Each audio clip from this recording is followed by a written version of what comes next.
Podcast. Lo mejor está por escuchar.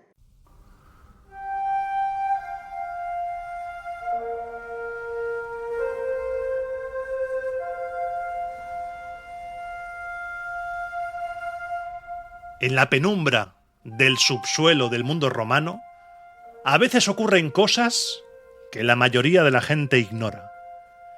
Miles de hombres, a lo largo y ancho de todo el imperio, descienden a sótanos y criptas para rendir culto a una deidad invencible. Un dios sin escrituras ni templos abiertos al cielo, pero cuya fuerza sacudió cada rincón del Mediterráneo. Aquí comienza el cuaderno de dioses de Mitra. Cuaderno de dioses, cuaderno de dioses, cuaderno de dioses, cuaderno de dioses.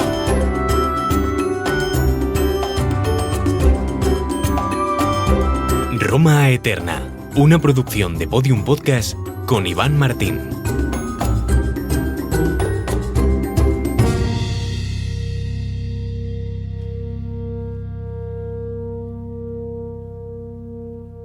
Vuelve el verano, estamos otra vez en agosto y con él vuelven los cuadernos de dioses. Otra vez aquí, madre mía, cuando llega el calor, los dioses se enamoran, las cosas pasan, pero antes de entrar en harina, antes de meternos en cosicas de Mitra y de bajar a las sombras, como te he dicho en la introducción del subsuelo romano, no quiero empezar los cuadernos de dioses hoy sin mandar primero un abrazo gigante y todo mi cariño y la dedicatoria de todos estos cuadernos de dioses a las personas, a las familias que lo están pasando mal estas semanas con toda la oleada de incendios que asola nuestro país.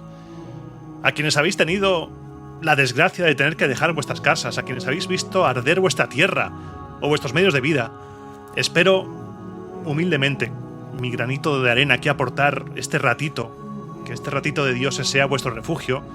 Todo mi apoyo, todo mi pensamiento está con vosotros. Ojalá esta pesadilla se resuelva lo antes posible. Y también quiero desde aquí reconocer y agradecer y mostrar mi respeto a quien está al pie del cañón peleando contra las llamas. Lo que estáis haciendo es sencillamente heroico, dejándoos la piel entre el humo, el calor. Es algo de dioses. Sí que estáis aquí los dioses. Gracias de corazón por todo este trabajo, espero que se resuelva lo antes posible, espero que se pongan los medios para que no vuelva a repetirse o se minimice que vuelva a pasar. Y ahora sí, vamos a empezar este refugio divino metiéndonos, y lo reconozco abiertamente y no tengo miedo, metiéndonos en un fregado de dimensiones mesopotámicas. Porque, voy a colocar bien el micro, porque vamos a ver.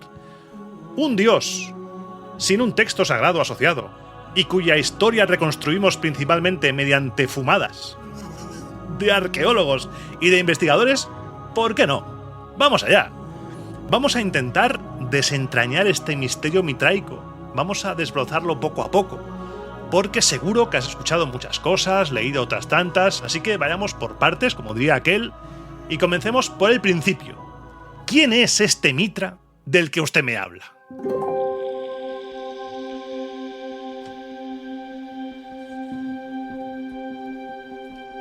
Para el ciudadano o soldado del imperio, Mitra no es un dios abstracto, no es una entidad abstracta. Mitra es un dios joven, un héroe celestial, dotado de una iconografía plástica extraordinariamente definida y reconocible en cualquier provincia. Desde Britania hasta Siria es simplemente una imagen homogénea, más o menos.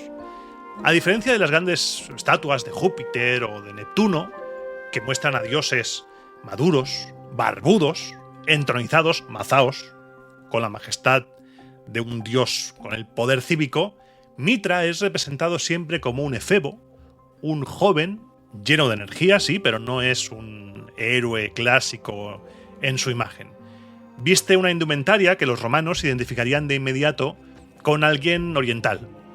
Lleva una túnica de mangas largas, ceñida, al talle, pantalones ajustados, una gran capa que ondea tras su espalda y sobre la cabeza lleva el inconfundible gorro frigio, el pileus de copa blanda y punta inclinada hacia adelante.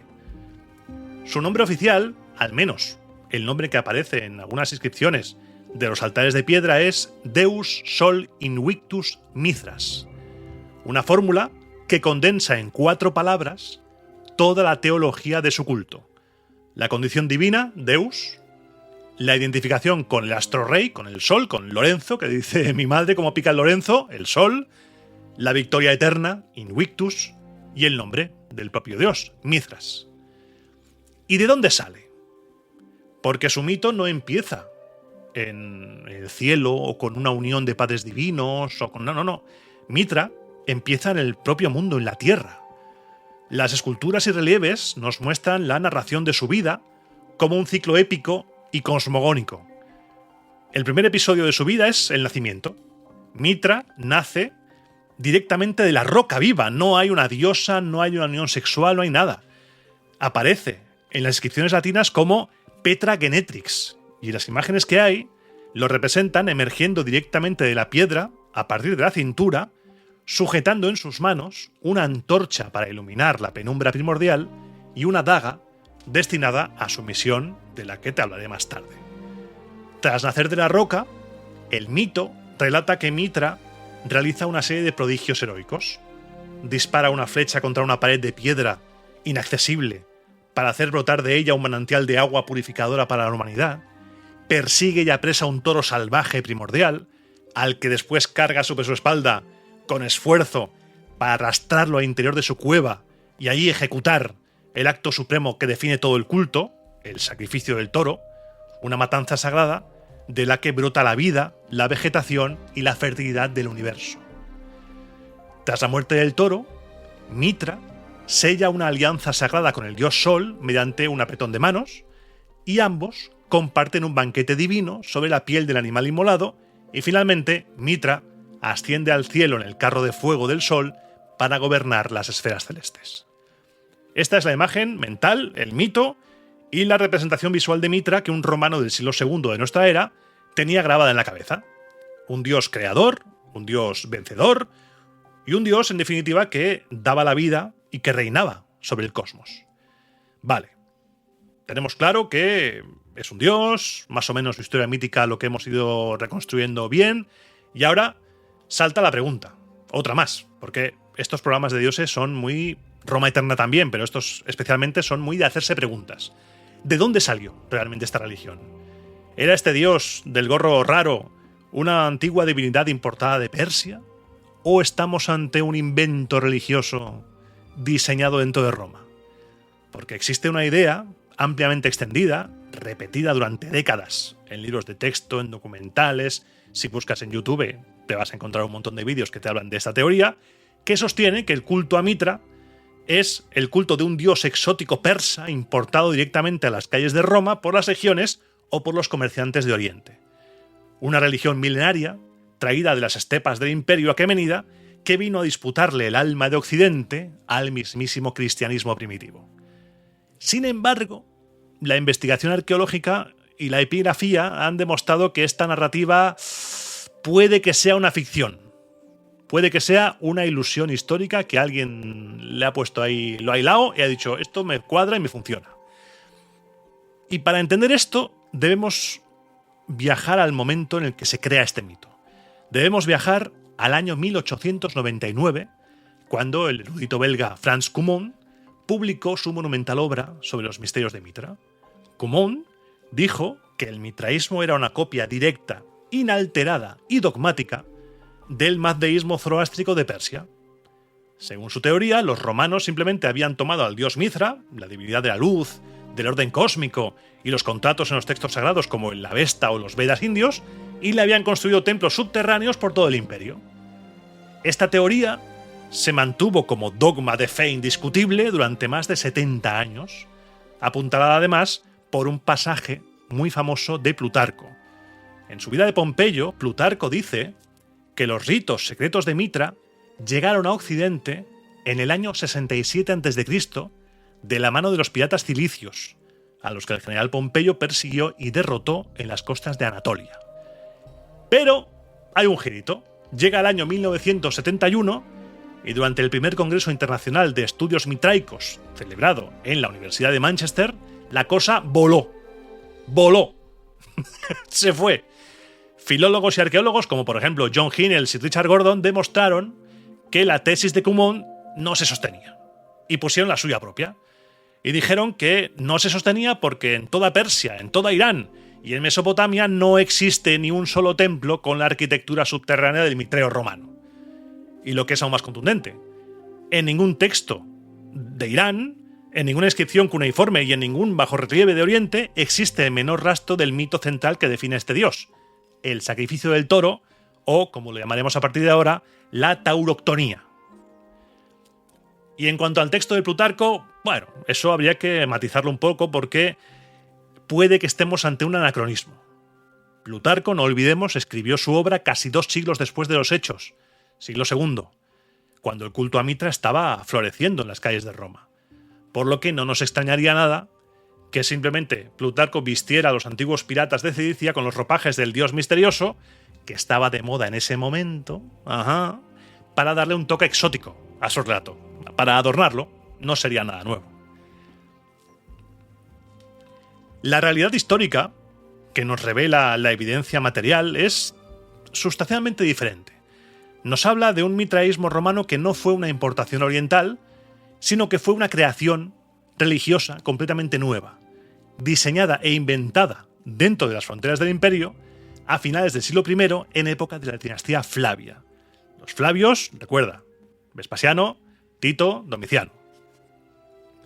Los creadores de esta fe, siguiendo esta teoría por supuesto, adoptaron el nombre de la divinidad persa, Mitra, vistieron a su dios con atuendos orientales como el gorro frigio y los pantalones abombados, e introdujeron algunas palabras exóticas en su liturgia, como el saludo Nama y demás cosas, simplemente por marketing religioso. El mercado de dioses del Alto Imperio estaba saturado. Y, oye, traer un culto nuevo, una religión nueva, con ropajes persas, atribuirle su origen al mítico sabio Zoroastro, eso viste mucho, eso da mucho caché. Y, oye, es exótico, eso atrae a la gente y atrae la curiosidad de los devotos. Y ahí es otro punto que quiero tocar hoy. ¿Quiénes eran estos devotos? Normalmente se dice que eran legionarios, burócratas, pero vamos más allá. La respuesta la encontramos analizando el Corpus Inscriptionum et Monumentorum Religionis Mitraecae. Aquí hemos venido a la esquizofrenia. Aquí hemos venido a sufrir. Y además hemos estado mirando el mapa de distribución. Bueno, digo he estado mirando el mapa. Lo digo en plural para que quede guay, pero somos yo y mi esquizofrenia. Hemos estado mirando el mapa de distribución, básicamente los nombres de los lugares en los cuales hay templos de Mitra, y se superponen casi con precisión milimétrica sobre la espina dorsal del Estado romano. Coinciden con los campamentos militares de las legiones en las fronteras del Rin, en el limes del Danubio, en el muro de Adriano, en las estaciones aduaneras y las grandes urbes administrativas, como por ejemplo Roma, Ostia, Portus, sitios comerciales. Y el perfil sociológico del mitraísta, del mitraico, del mitreo, del devoto de Mitra, era muy concreto. Nos encontramos con que aquí están excluidas las viejas familias de aristocracia senatorial tradicional, que parece ser que permanecieron ajenas a este culto durante los siglos II y III. El mitraísmo era una religión de hombres que se dedicaban a hacer funcionar el imperio. Era un poco la fontanería del imperio romano. Centuriones, soldados, profesionales de las legiones en general, burocracia imperial de rango medio, libertos, esclavos de confianza, gente dedicada a la recaudación de impuestos, a, por ejemplo, también pequeños comerciantes urbanos. Se trataba de un culto mistérico, privado, estrictamente masculino e iniciático.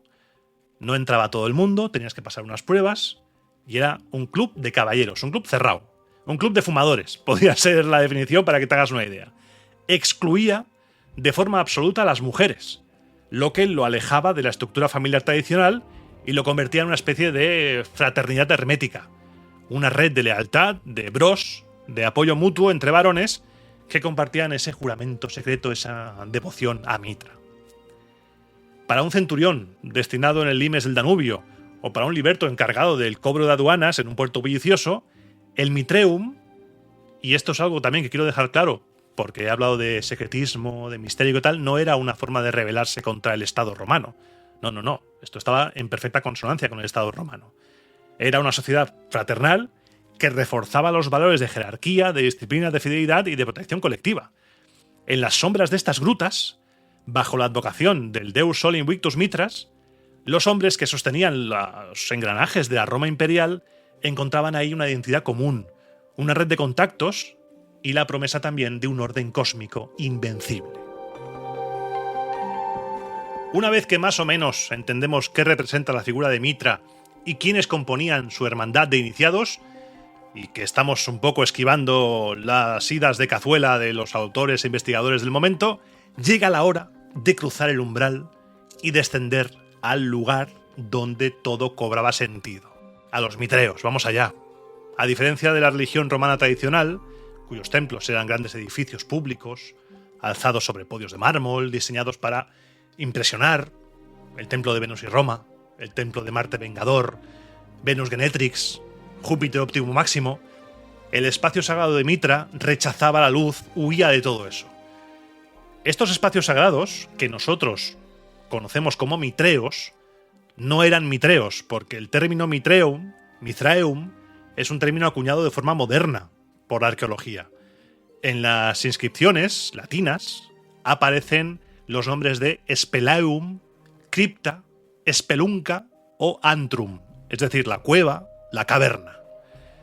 El filósofo neoplatónico Porfirio nos transmite una clave fundamental para entender estos recintos.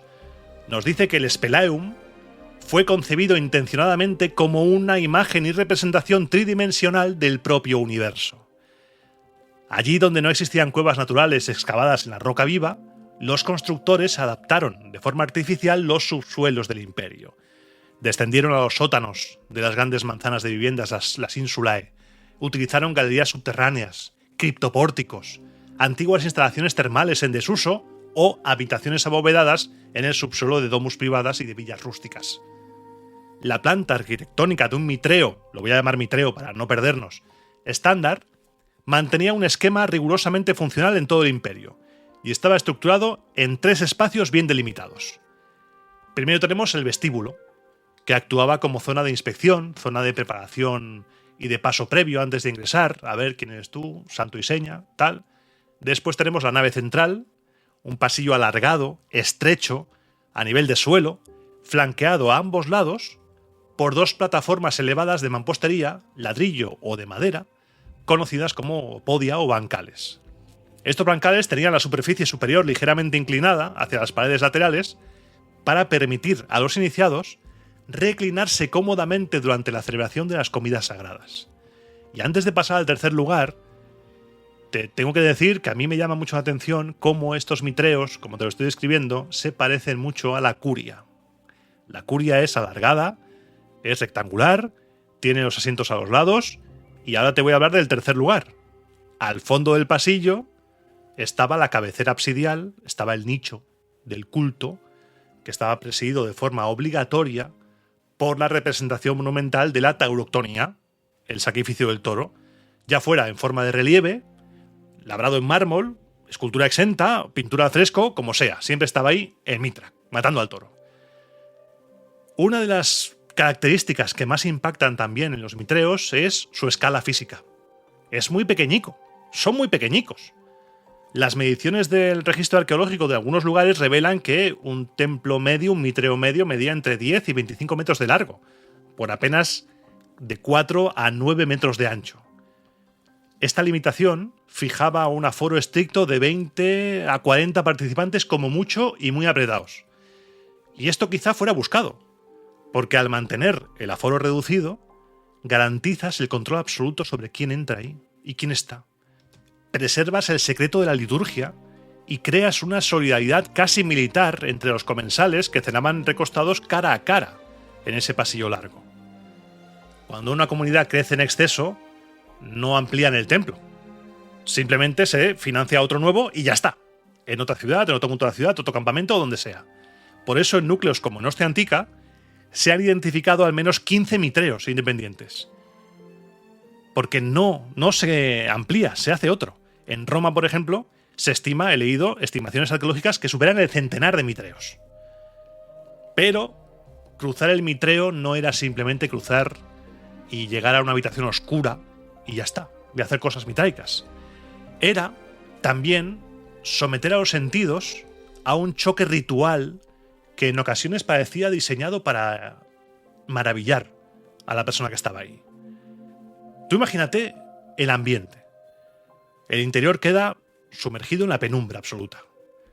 La única iluminación procede de pequeñas lámparas, las lucernae, situadas en huecos de los muros en los altares y cuyos destellos temblorosos proyectan luces y sombras sobre los estucos y los frescos que hay en las paredes, haciendo esa ilusión como que se mueven las figuras. El aire, me lo estoy imaginando, el aire debía ser a la fuerza, con tanta gente en un sitio tan pequeño, denso. Ahí debía haber un ambiente a humanidad tremendo. Se han hecho análisis arqueobotánicos en los depósitos de carbón de templos como por ejemplo el de Carro Bord, en el Muro de Adriano, o en Santa Prisca en Roma, y se han desenterrado cantidades masivas de piñas de pino piñonero, y su combustión generaría un humo denso, resinoso, aromático, que disimularía la humedad del sótano y ayudaba a inducir seguramente un estado de trance, a un estado de estamos aquí dándolo todo entre los devotos.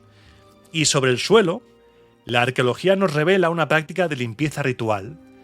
Las investigaciones con microscopia de sedimentos, dirigidas por la geoarqueóloga Sara Russo, en mitreos alpinos como por ejemplo en Bischheim y en Kempraten, demuestran que al terminar los banquetes, los devotos quemaban los restos del festín, cribaban las cenizas para retirar los huesos y esparcían el polvo de carbón sobre el pasillo central. El pisado constante de los miembros compactaba esta ceniza, creando microcapas esterilizadas de un suelo negro y libre de bacterias.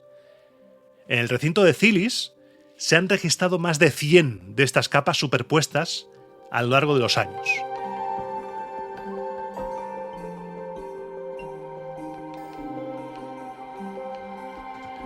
A esta atmósfera olfativa y táctil se sumaba una avanzada tecnología teatral lumínica. Vas a flipar, porque en el mitreo de Kempraten, en Suiza, se han recuperado en la nave central decenas de fragmentos de cristal de roca natural y lascas de cuarzo talladas que estaban incrustadas en el techo de madera. Por lo que, tú imagínate, al encender las lámparas de aceite en el suelo, la luz subía, chocaba con el cuarzo y refractaba destellos multicolor por la bóveda del sótano, ¿simulando qué? Simulando un firmamento estrellado. Y en los confines de la frontera ahí del norte, en Escocia, en Inveresk, esto me flipa, estoy emocionado, estoy hoy emocionado. Los arqueólogos hallaron un altar dedicado por el centurión Cayo Casio Flaviano que estaba completamente vacío por detrás. ¿Eso qué significa? Significa que el escultor que había hecho eso había perforado la piedra justo en las pupilas, la boca y los rayos de la corona de la cabeza del dios. Si introduces una lámpara por detrás, la cara de la divinidad resplandecía en mitad de las sombras, lanzando rayos de luz directamente a los ojos de los iniciados. Tú imagínate esa gente viendo ese espectáculo. Se quedarían alucinados. Y es que además también tenemos espectáculo de luz, espectáculo a nivel de ambiente, espectáculo de olores y también de sonidos, porque he encontrado referencias a que los que ostentaban, y esto hablaremos después, el rango del cuervo, batían los brazos imitando el movimiento y graznaban imitando los cuervos, y los que tenían el grado de león llenaban el sótano de rugidos de león. Yo me he quedado como tú. Yo me quedé como tú la primera vez que lo leí. Pero vamos a ir poco a poco. Te voy a contar esto de los grados porque es un poco loco también. Siguiendo con la descripción, no vamos a irnos. En el fondo, como te decía, estaba la imagen suprema. El relieve, la pintura, lo que sea, de la tauroctonia. Es una imagen icónica que todos tenemos en la mente. Está ahí Mitra, la composición visual es tremenda. En el centro de la escena, Mitra aparece como un joven efebo, ataviado con una túnica, un manto flotante, el gorro frigio. El dios hinca su rodilla izquierda sobre el lomo de un toro que está derribado, mientras presiona con el pie derecho la pata trasera del animal para inmovilizarlo. Con su mano izquierda le agarra los orificios nasales o la cornamenta, depende a una representación u otra, para inmovilizarlo y para forzar la torsión del cuello hacia arriba, mientras con la mano derecha le hunde un puñal corto en el cuello. Y un detalle que seguramente te has fijado es que nunca mira al toro. Mitra siempre está mirando a otro sitio, siempre aparece con la cabeza girada hacia atrás, hacia arriba, y está mirando hacia el dios Sol, que está, si es un relieve, hay representaciones de un relieve completo, suele estar en la esquina superior del relieve. La inmolación del toro es un mandato divino y se hace bajo la supervisión del Sol. Y en torno a la figura de este Mitra y este toro interactúa toda una red de animales sagrados dotados de un significado astrológico y biológico también. Por ejemplo, tenemos un perro y una serpiente que se abalanzan sobre la herida abierta para beber la sangre que emana del toro. La sangre es el jugo vital del universo, porque de la muerte del toro nace la vida, se regenera la vida. Luego tenemos un escorpión que aprisiona con sus pinzas los genitales del toro moribundo. ¿Qué haces ahí, escorpión? ¿Qué haces? Pues lo que está haciendo es encarnar la fuerza antagónica que intenta envenenar o llevarse la semilla primordial para impedir la fertilización del cosmos. Luego suele aparecer también un cuervo que se posa en la parte superior y que actúa como mensajero celeste enviado por el Sol para transmitir a Mitra la orden de que haga el sacrificio. Cuervos mensajeros, Cuervos mensajeros.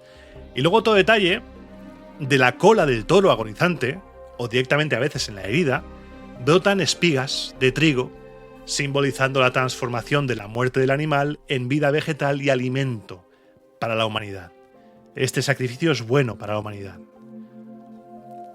La escena aparece flanqueada por dos antorcheros, dos gemelos llamados Cautes y Cautópates.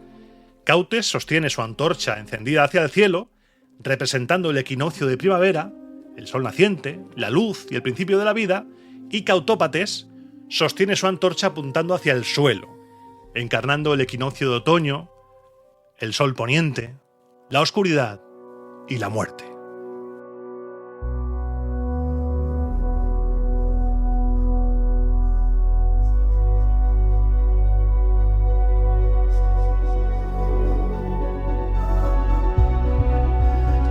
Durante décadas los investigadores estuvieron pegándose para intentar desentrañar el significado de este cuadro que te he contado, de esta escena. En el año 1989, el investigador David Ulansey formuló una hipótesis que hoy más o menos cuenta con enorme peso académico, y esta hipótesis dice que el sacrificio, la tauroctonía, es un mapa astronómico codificado que conmemora el descubrimiento de la precesión de los equinoccios.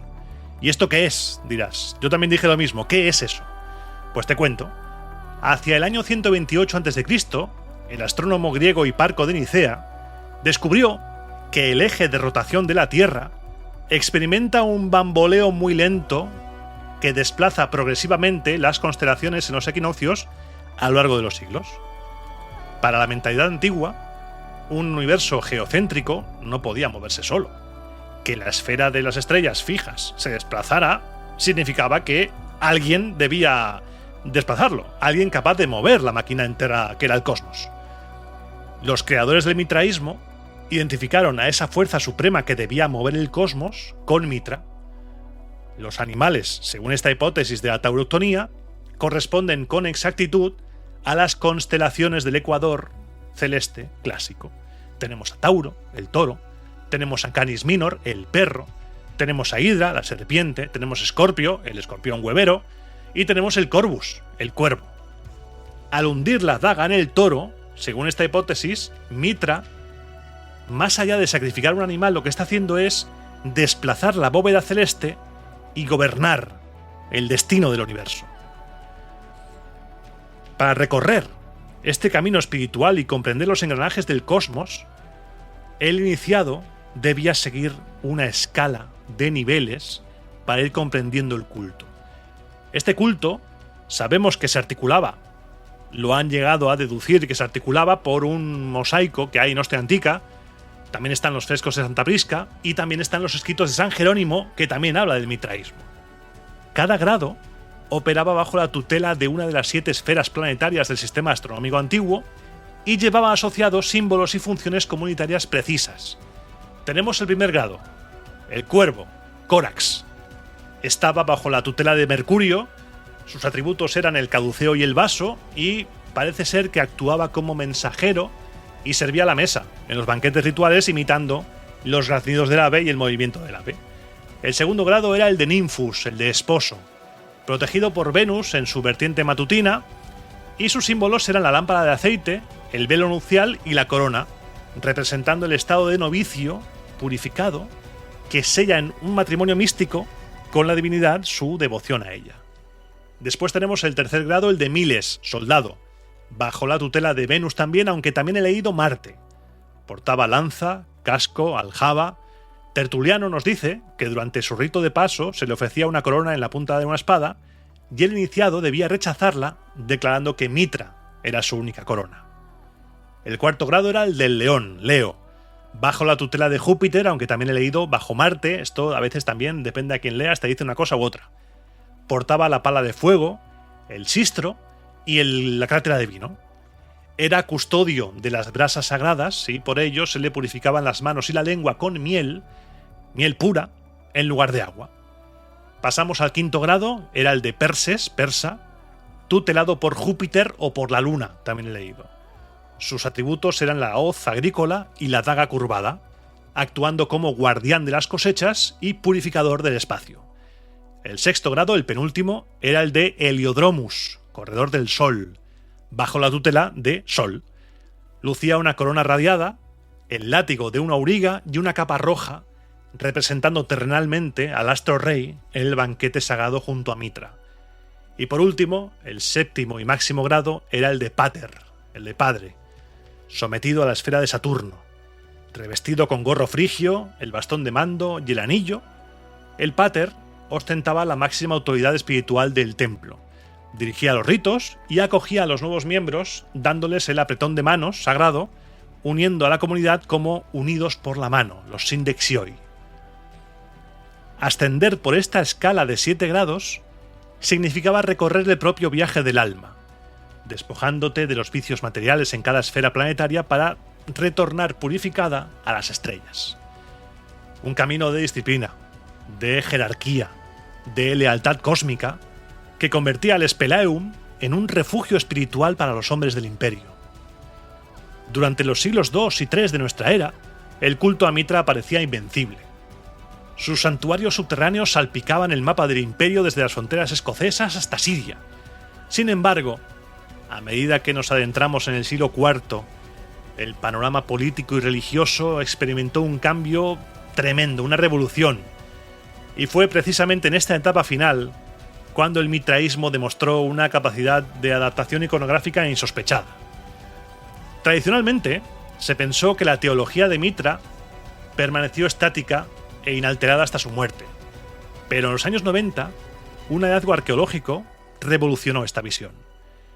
En la localidad de Jawarte, cerca de Apamea, en Siria, una misión arqueológica sacó a la luz un Spelaeum cuyas pinturas murales están fechadas entre el 360 y el 380 de nuestra era, convirtiéndolos en uno de los últimos recintos mitraicos en funcionamiento en el mundo romano. Los frescos de Jawarte no mostraban la típica imagen de Mitra, no. Estos muros estaban cubiertos por un programa figurativo apocalíptico y antidemoníaco.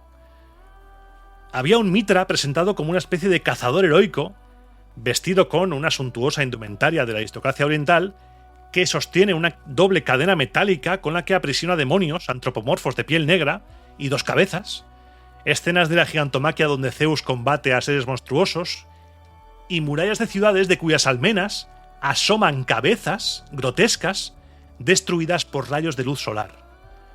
En las provincias orientales, amenazadas por las tensiones de la época, Mitra se había transformado en un paladín protector que luchaba contra el mal, contra las entidades demoníacas.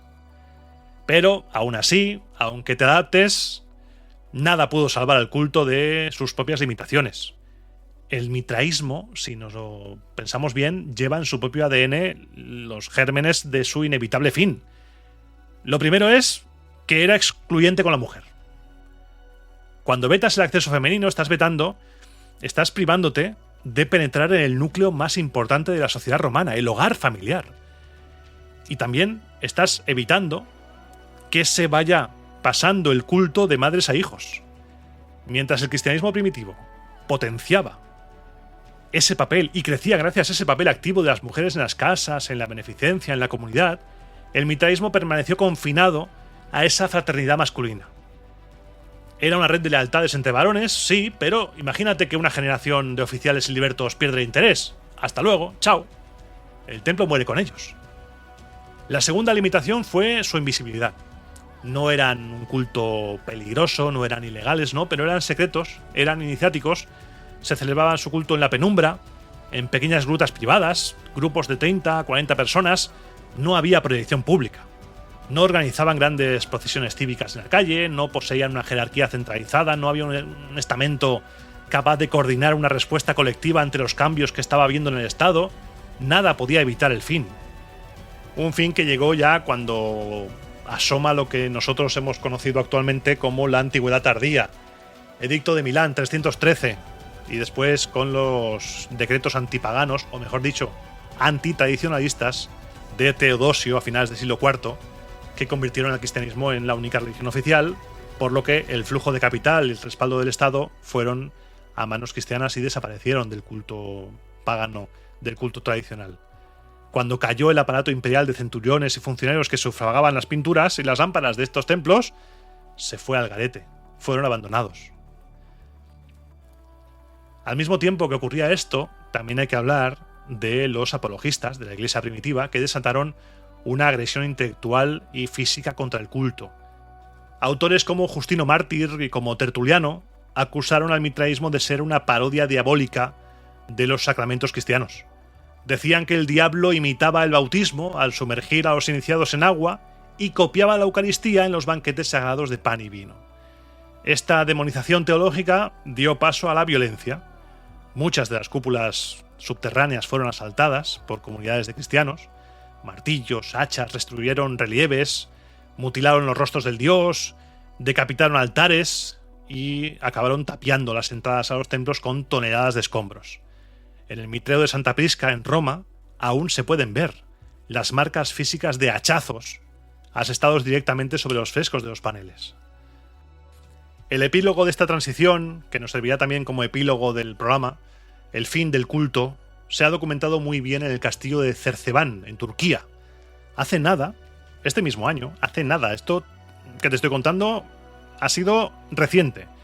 El equipo del filólogo Mehmet Said Toprak completó el análisis de una inscripción en lengua aramea encontrada en la entrada de un mitreo subterráneo junto a una cruz de piedra. Datado entre los siglos III y IV, es el primer registro epigráfico conocido en todo el Imperio Romano que documenta el cierre, la desacralización y el sellado de un mitreo por parte de cristianos. El texto, que no tengo entero porque en el momento de escribir esto y grabar esto no se había publicado el texto entero, cuentan que el texto combina los nombres de Mitra y de Jesucristo en una especie de fórmula en la que se declara que el espacio ha sido clausurado en el nombre de la cruz de Dios, descrita como la fuerza que ordena y expande el amor verdadero frente al miedo de las sombras del foso. Pero, paradójicamente, al sellar las puertas y tapiar los accesos, los ejecutores aislaron los santuarios del paso del tiempo y de las inclemencias de la superficie, por lo que, protegidos bajo las losas de la historia, los tesoros de las cuevas permanecieron intactos durante siglos y gracias a ello tenemos muchos relieves, muchas esculturas de Mitra, una en la península ibérica en Cabra que es maravilloso, ese Mitra es maravilloso, y además gracias a los trabajos de la investigación arqueológica y la epigrafía, las grutas de ese dios invicto continúan emergiendo de la tierra. En todo el imperio, desde Escocia hasta Siria, y al bajar por las escaleras, el sonido del pasado, cuando llegas a un sitio así, vuelve a resonar.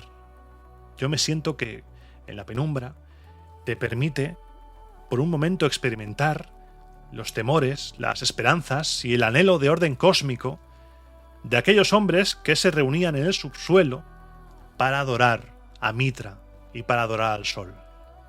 Y ahora, deseándote que los dioses os sean propicios tanto a ti como a los tuyos, voy. tengo que despedirme porque tengo un asunto urgente entre manos. Tengo algo que ya voy. Tengo algo que gestionar en el sótano. Así que yo me despido y nos escuchamos en el próximo programa. Este ha sido el Cuaderno de Dioses de Mitra. Que ya voy, cojo el cuchillo y bajo. A ver, Escorpión, ¿dónde andas? Esta vez ten cuidado, ¿eh? A los huevos del toro, no a los míos, hombre. Cuaderno de dioses, cuaderno de dioses, cuaderno de dioses, cuaderno de dioses.